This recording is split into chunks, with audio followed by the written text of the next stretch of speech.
December 2nd. Good morning! If you're hearing noise, it's the dishwasher. It is Wednesday?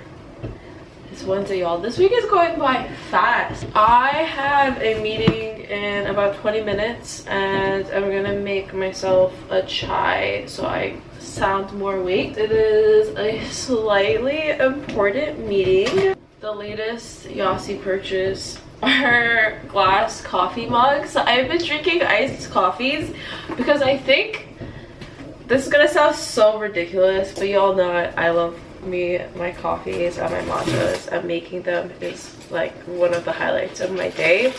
But I've been staying away from hot drinks because I think I enjoy watching it, and my mugs weren't glass, so I couldn't do hot drinks and be able to see it, so I got mugs to be able to do hot drinks. I know I sound ridiculous. Ta-da! You gotta do it for the coffee aesthetic. We can make coffee together and I can talk to y'all about this meeting that's coming up. I'm going to make a chai latte today. I have a salary negotiation meeting coming up and I get so uncomfortable about having to have those conversations. But y'all, it's so important to have these conversations, especially for women and especially for women of color, because these pay disparities are not okay, girl. I really learned my lesson about negotiating your salary when I was working at a startup last year, and my first week. So it was just the two co-founders and I was their first hire, but they hired somebody else and we started on the same day, okay? It was our first week together. She was incredible. We were in the elevator and she brought up how much we were getting paid, and she asked me how much I was getting paid, and I'm always happy to answer those kinds of questions because it's such a taboo topic, and until we start talking about it, we're not going to realize that there's such pay gaps. So I saw her face when I told her how much I was getting paid, which was $15 an hour, y'all. Ridiculous, considering the fact that I live in New York and I'm taking on all these student loans, going to Columbia, and I'm getting my master's. I was getting paid more during undergrad, but just New York jobs just pay really shitty for internships, but that's besides the point. Anyways, it was a startup, so my thinking was, it's a startup, they still need to make money, like it will be a learning experience for all of us, it's fine.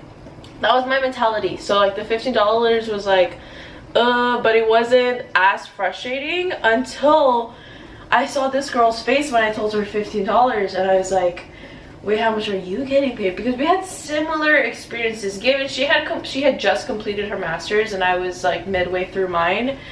But I was like, how much are you getting paid? And her face, girl, she was getting paid, I think, 3 times more than me. 3 times more than me. You know why? Because she negotiated her salary and I didn't. And girl, I'm never making that mistake again, honey. Knowing that and going into the role the rest of the time was just such a... nobody wants to feel unwanted and unappreciated, and it's like, okay, if you actually valued my work and what I bring to the table, why are you paying me 1/3 of what this other person that was hired to the same role with similar experience as me is getting paid? It was, yeah, that weighed on me for a while. I felt like a dumb bitch, I'm not gonna lie to you. I felt dumb. I'm going to try to put some ground cinnamon on top using this. I have tried doing this before and it never turns out well, but I'm hopeful. The thing is, you can't move and I've been moving. Look! Aww, that makes me happy. Okay, I'm nervous. I have 10 minutes before this meeting starts. It's not gonna be a Zoom meeting, that's why I still look like I just woke up. What I have learned so far about successfully negotiating a salary is that you need to look at what the industry standard is. So what are people in the whole industry, so I'm in healthcare, like the healthcare industry, paying for a coordinator role, a associate role, a consultant role, a manager role, whatever you're applying to. I think the city you're in also matters. I'm in New York. New York is expensive, and I think that should be compensated. And then your years of experience matter too, obviously, and then specific skill sets, certifications, stuff like that. So I'm nervous. I will keep you all updated. Honestly, after seeing how the last role played out, I don't know if it's worth working somewhere if you start off your position feeling like you're undervalued, because that's going to take a toll on your mental health and you're just going to end up being miserable, and it's also going to affect the work that you produce. And why would you want to produce work that you're not proud of? You create work that's to the best of your ability if you're starting off the position by being underpaid. It just doesn't make sense. So let me check back in as soon as this meeting's over. Bruh, I just got off the call. I think I handled it well, but apparently I think what's frustrating is she said it's a junior role, but they want high caliber people. So technically all you need is an undergraduate degree, but they want Ivy League caliber students. But nobody wants to pay us enough money to pay for all the student loans we're taking to go here. I don't even care about, like, I don't think Ivy League education truly is that much better than anywhere else. So I don't think how much people are paid should depend on that. But the amount of student loans, that is really the main factor for me. I just want to pay those off and not have to deal with it. But yeah, anyways, my asking was 40 and their offer was, they're treating this like an internship, but it's not listed as an internship, and they offered 20. Oh, but the person on the phone was incredible. I'm very nice, very transparent. She was great. The company seems great, the work seems great, and that is why I'm just so traumatized from the last position, because I felt how knowing I was being paid so low like affect my work. I am someone who takes a lot of pride in my work, and knowing I was so underpaid created such a mental block where I was like trying my best to be do the best work, and my brain was functioning at a $15 an hour level. It's like, okay, this is how much you're gonna pay you, this is how I'm gonna perform, and I don't like that, because I know what my brain is capable of. Please let me know if anybody watching this is, I've never heard anybody talk about this on YouTube, so I don't know if this is a taboo subject, but fuck that, we should be able to talk about this, because I know a lot of you follow me that are interested in going to grad school or in grad school. I get DMs, messages, so many emails all the time. So I know some of you are watching this that might be in my same shoes or be in my shoes a few years from now. So I want to have these conversations because nobody ever had these conversations with me, and I wish they had. Because if they had, I wouldn't have gone to that last role and gotten taken advantage of. You know what I mean? So anyways, that's my rant. There's another interview, so a third interview for a coordinator role. She was saying, I don't even know why you have to interview this much for a coordinator role that they're saying is so junior. But there's another interview. I'm just disappointed because I genuinely really think I could do great work, and I genuinely love what they're trying to do, and healthcare is so outdated, and this is an insurance company trying to be on the cutting edge, and I applaud them for that. I just wish they paid better. Hi friends, it's 3. I've been in meetings this whole time, and I'm about to have another meeting. I volunteered to meet with prospective students through the university. So I'm mentioning this because I know a lot of you reach out and it's hard to make time to meet with everybody and do calls and Zoom chats and stuff. But if you go through the university every Wednesday from 3 to 4 p.m. Eastern time, I volunteer to meet with students. So if you go through the university, you could ask to meet with me or honestly anybody else within the Mailman School of Public Health at Columbia. If you're not interested in this school, I'm sure every undergrad and graduate program offers a similar resource, and I think it's really helpful. I didn't do it because I didn't know it existed, but I wish I had, because I think it's really important getting to hear feedback from current students. I'm always very direct and honest, maybe sometimes too much so. So I don't know, my goal in the conversation isn't to sell anybody to come to Columbia. It's genuinely to try to help a student make whatever decision is best for them. And coming to Columbia isn't the best decision for everybody, honestly. So yeah, if you're interested in ever talking to me and your message gets lost in all the LinkedIn and everything else I get, feel free to do this. I was supposed to have the interview at 2 and they never followed up about it. It was very tentative because they were scheduling it for the day of and the manager hadn't confirmed it, so they never confirmed it, which means it'll probably be happening tomorrow. So just an update on that. I was gonna go to the gym. And now it's 3 p.m. and I still have meetings, and then after this I have therapy. So time is flying, time is blending. I have to eat food. I'm realizing I haven't ate. Update, nobody signed up, so I'm just here by myself. Hi, Lonnie.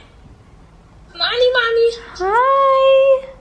She's so cute. Dude, do you see how she hops? She's so cute. I feel like she got even fluffier, Sarah. A little bit. All her hair is so floofy. Aw, she's so much more energetic today than she was when we saw her.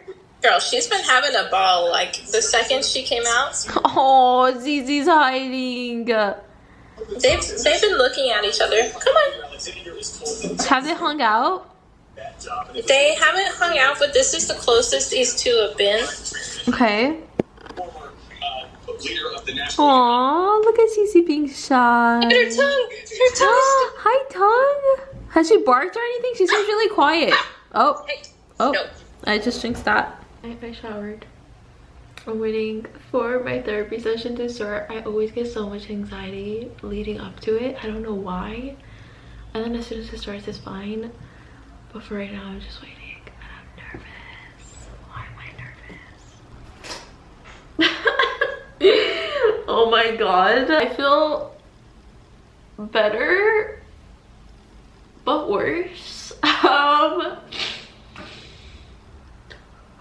I'm supposed to have a date. How am I gonna have a date when I look like this? I feel like today was such a boring vlog, and I apologize. I feel like this is exactly what I was afraid of in Vlogmas, knowing that most of the days, like, I have a lot of classes and school and meetings and work.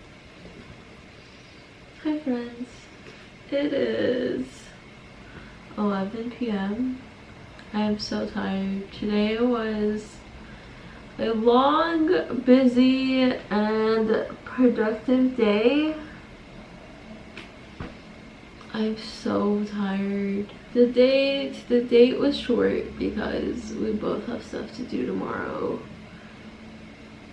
But he's a little bit of an interesting case because on our first date, he actually ended up meeting my best friends. And meeting the friends to me is a really big deal. Nobody else had ever met Sarah and Jailer. And so the fact that he got to do that, it wasn't intentional, timing wise, it just worked out. But they really loved him. And I think having the friends' approval is a really good sign. So I'm intrigued I guess we'll see what happens. Yeah, if y'all watched my Thanksgiving video, you would know that it's been a year since I have been single. And what I've been thinking about is, I think the older you get, the harder it is to find somebody worth being in a relationship with. And let me know if you disagree, but I think the older you get, it's just harder. One, I think it's harder to meet people. Two, there's so many options. There's so many options that you don't take the same amount of time as you would when you were younger to invest in getting to know somebody. I think when you're younger, like let's say you're in high school, you're in undergrad, or in between those years, you don't have that many people to choose from. So whoever you meet, like, you actually really get to know, and then you see if those turn into relationships. And I think those have a higher likelihood of starting as friendships that turn into relationships. But when you're an adult and you're dating, it's like everybody's going into it of like, okay, what does this person fit whatever needs that I'm looking for? If not, no problem, tomorrow there'll be another person. So even it could be the best person, but you don't give them a chance, because on the slightest red flag or on like the slightest thing that doesn't go your way, you're like, well, on to the next one. And I think I could have that toxic mentality too, where people are very easily replaceable, or men at least, most of them, and I don't think that's very healthy. So I definitely need to work on that. But let me know if anybody else has thought of that. Anybody else is dating. So I feel like dating during a pandemic, bro, is like a whole other thing. It's just a whole nother thing. But being single in a pandemic is also its own thing. So I'm just here, I'm just chilling, I'm just vibing. I just want it to be December 15th so I can go home and be with my family. That's all I want, honestly. So yes, thank you for being here for Vlogmas Day 2. I am going to try to get this up tomorrow morning because I just do not have it in me to try to edit this. Yesterday, uploading Vlogmas number 1 was such a pain because I made the intro and then YouTube decided to flag it. So I had to make a whole new intro and I had to upload the video 3 times before it went live, but it's fine, it went live. Thank you all for watching it, and thank you even more if you've watched this and stayed this long. Please leave in the comments if there's any specific content you want to see, or if you have any video ideas, any questions. If you have any questions, yeah, like whatever you need, put it in the comments. Thank you for watching, and I hope to see you again tomorrow. Bye!